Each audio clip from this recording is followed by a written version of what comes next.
What is going on, guys? JD from New York here, and I'd like to welcome each and every one of you guys to Off the Script, episode number 11, part number 2. That is right, if you guys missed yesterday's part 1, okay, on Friday, JD is coming at you 3 times a weekend with Off the Script. Normally I do 30-minute episodes, 35-minute episodes. I'm cutting that shit down, and I'm giving you my face and this program Friday, Saturday, and Sunday. So if you guys missed episode 11, part 1, link is down below in the description. Go check that out, because apparently by the fucking view count on YouTube that I'm looking at right now, they fucked it up. And not a lot of people, well, were getting that shit in their sub boxes. So go and check that out. Link will be posted down below, so make sure you go check that out, like I said. Anyway, you guys are here for part 2. Let's pick it up with what I ended part 1 off with, and that is Bill Goldberg. Bill Goldberg is said to be definitely interested in wrestling a match at WrestleMania 31 if the right deal can be made, according to Dave Meltzer and the Wrestling Observer newsletter. He was interested before, but they couldn't come to terms, on money. It was all about money. Him and Triple H, they sat down, nothing really went anywhere, and it was all a money issue. Goldberg he pretty much, Goldberg is all about the money right now, especially at his age. He's 48 years old, okay? He's not working for cheap, according to what the newsletter is saying. Goldberg is all about the cash, and I don't blame him. Goldberg is a headline name. Goldberg is a name that's going to draw. Goldberg is a name that's going to garner attention from several different outlets and give more exposure to the WWE, and Vince loves that fucking exposure, okay? Now, according to the Wrestling Observer newsletter, Goldberg is still in great shape, obviously, and trains almost daily at his Muay Thai gym. And like I said, he will be 48 by the time WrestleMania 31 rolls into California next March. Now, my opinion on Bill Goldberg, obviously, I would love to have him at WrestleMania.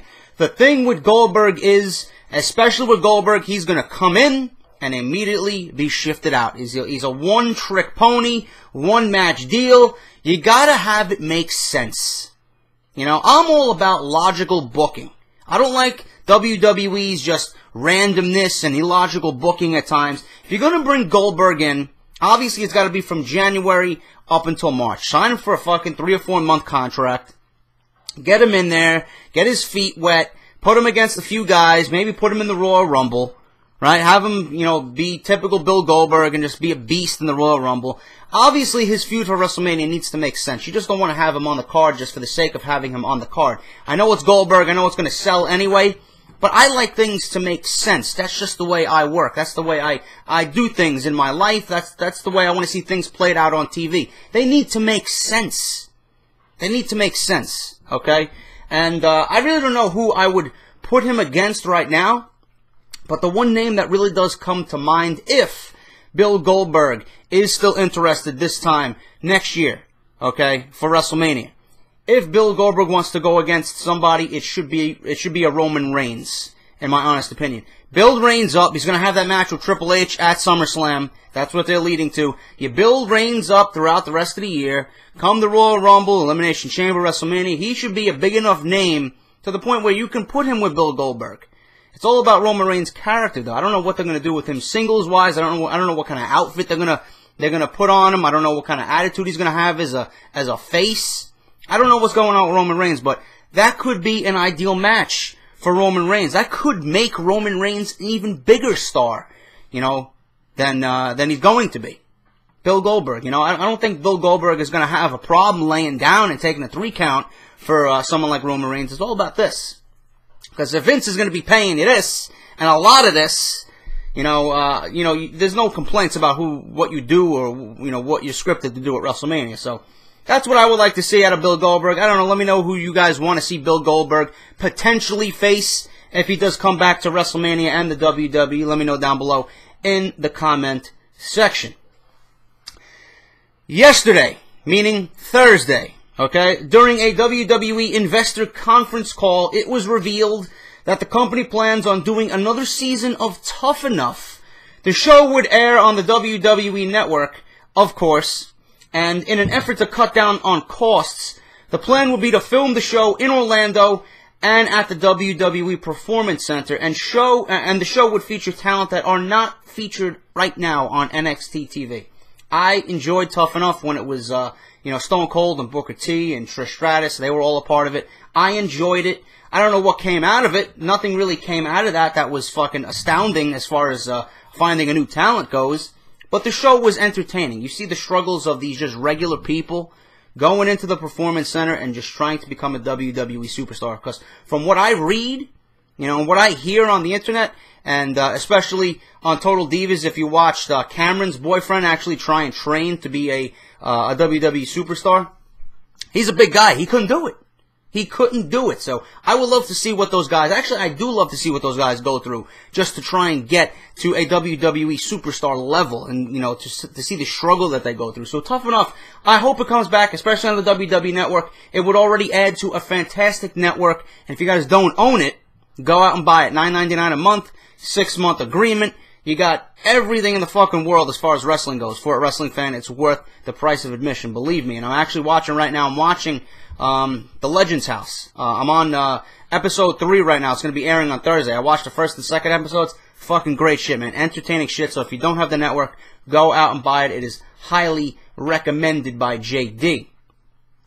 Bobby the Brain Heenan, one of my all-time favorite color commentators. According to the Wrestling Observer and Dave Meltzer, Bobby Heenan suffered a broken shoulder after falling down when he was getting out of bed on April 24th. Bobby and his wife were in Las Vegas to visit with relatives and attend a wedding. He had suffered a broken back not too long ago after a fall. Heenan's bones are very brittle after all of the cancer treatments, so it's amazing that he's been in such good spirits with all the bad health issues he has been suffering through lately.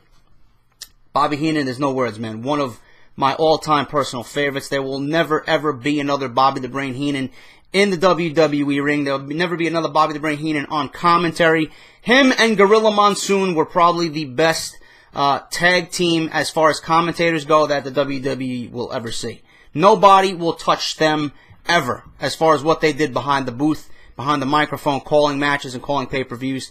They were absolutely amazing. Heenan was hilarious. I laugh at every fucking thing he does to this very day with Gorilla Monsoon. They fed off each other better than anyone I've ever seen. Jim Ross is probably the ultimate, just play-by-play guy. He's absolutely the best at what he does. He's number one. But if you're looking as far as teams go behind that microphone, behind that table, behind the booth, nobody's better than Heenan and Monsoon collectively together. JR and Jerry the King Lawler are up there, but they are no way near the level of Bobby Heenan and Gorilla Monsoon. So I know Heenan's going through, he had throat cancer. It's sad to see him, pretty much in bad health. I'm glad he's in good spirits. Hopefully he can come back from this. He came back from everything else. He's been going through chemo. I read online, about his whole, situation. He doesn't look the same anymore.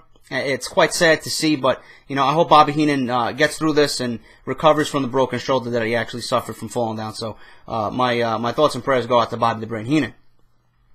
AJ Lee, for you guys who are wondering where AJ is, she's probably getting married to CM Punk. I don't know when. It may be this year. I don't know. I haven't heard anything about a wedding. I've seen pictures of her wearing a ring. I've seen pictures of her at the Chicago Blackhawks hockey game with CM Punk. AJ Lee is scheduled to return to action in 4 to 6 weeks, reports the Wrestling Observer newsletter. As we noted here before on Off the Script, CM Punk, obviously they're engaged. They've been attending Chicago Blackhawks playoff series together. Obviously the Blackhawks are going for the Stanley Cup. So they're just having a good time.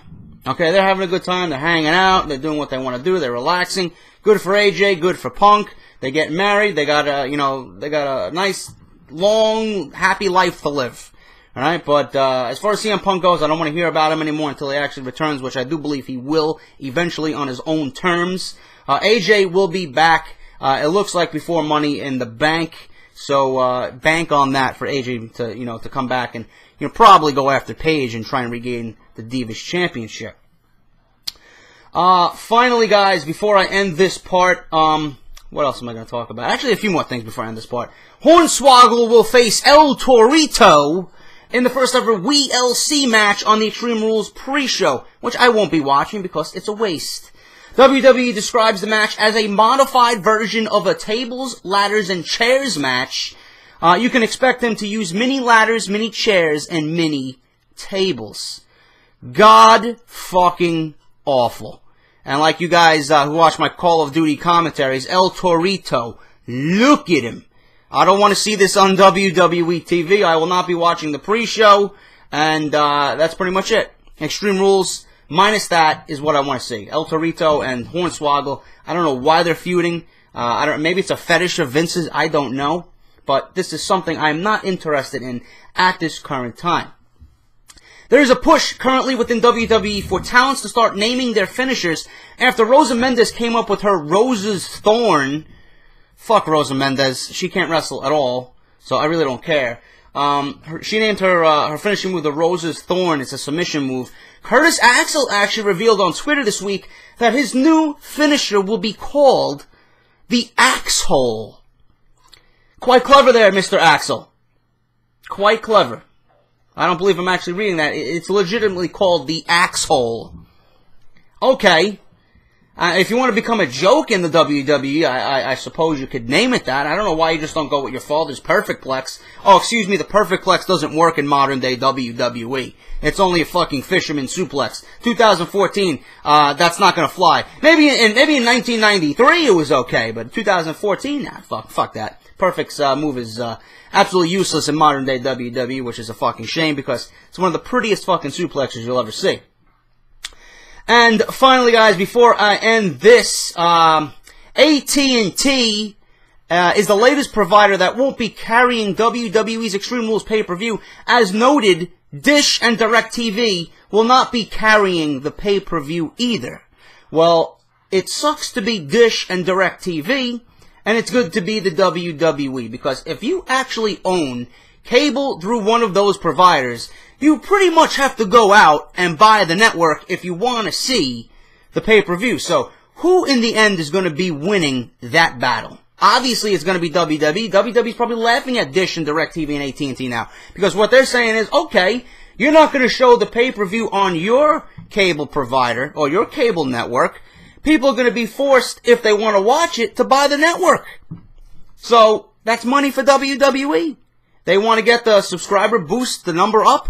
That's the way you do it. The cable companies are actually helping them get subscribers to the WWE network. Because, like I said, if you own Dish, if you own DirecTV, if you own AT&T, if you want to watch Extreme Rules, what are you going to do? There's no other way for you to watch it unless you fucking steal it online, which is not safe. Obviously, you're going to go out and spend $9.99 and subscribe to the network. Plain and simple. It's a win for WWE. They're Dish and DirecTV and AT&T, fucking retarded. Absolutely fucking retarded. It's only a win for WWE. But anyway, guys, this is the end of part 2 for Off the Script, episode number 11. In the final part, I will talk about NXT wrestlers that were released this week. I also have the original planned ending for Batista at WrestleMania 30. Was he scheduled to win the WWE Championship, and how did it plan to go down if Daniel Bryan wasn't inserted into the main event? And finally, I got Eric Young TNA title win. Why did TNA actually give Eric Young the TNA World title? The answer and the question to that, or the answer to that question, probably won't shock you, because it's all about promotion. It's all about this. This is the concept nowadays. It's all about this. This is the theme for this week's episode, part 2. It's all about this. Goldberg wants this. TNA wants this. WWE wants this. It's all about that. It's all about the green. All right, guys. So that's pretty much it. Part 3 will probably be up around 9, 10 o'clock tomorrow. But if you enjoyed this one, leave a like down below. Let me know what you think of this week's News and Rumors. And also, if you missed part 1, link is down below in the description as well. I'm JD, guys. I will see you tomorrow on part 3 for Off the Script. Take care, guys.